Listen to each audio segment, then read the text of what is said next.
If we take a closer look towards the workflow itself as a type of flow that you can use, you will notice that there are several features that are not present inside the workflow that they are available inside of the regular flows.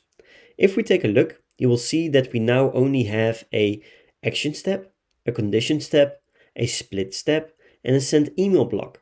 These steps are designed to be able to create any kind of backend flow that you like to.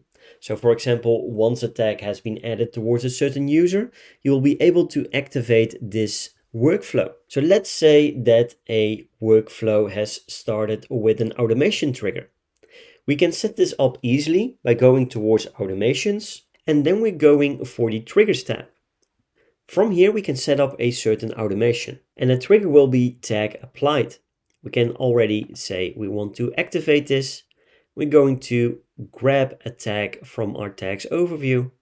For example, a user finished the welcome message. You can also add a filter for bot users if you like to. So you can add any of the individual filters that you have access to inside the flow builder itself.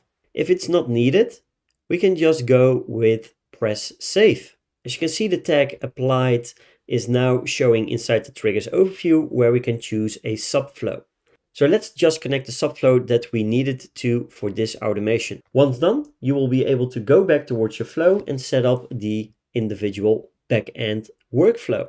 Inside the flow itself, you will now see that the starting step will have a tag applied, which we just set up under the automations tab, with the finished welcome message. Once done, you will be able to connect any kind of step that you like to. For example, let's say that a user finished the welcome message. We want to export that data over to a Google Sheet. We can just go with an action block. We can go with an integration, Google Sheets. From here, select your action. In this case, we're just going to use the insert row. And then we're going to select the spreadsheet. And then we need to select the worksheet. In this case, it's just sheet 1.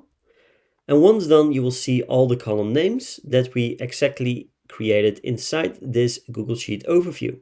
We can now use any kind of data that we like to export to those column names. And we can access all system and custom fields by just going towards the variable name. We can search for a certain name. Let's go with username. If we do have the email, we can also send that along with the phone number. And the last question could be the last text input that the user gave. If we save this, you will now be able to have set up this automation successfully. If our user now gets the tag event finished welcome message, then the Google Sheets will be pre-filled with this data. And this is how workflows can be set up to automate certain backend processes.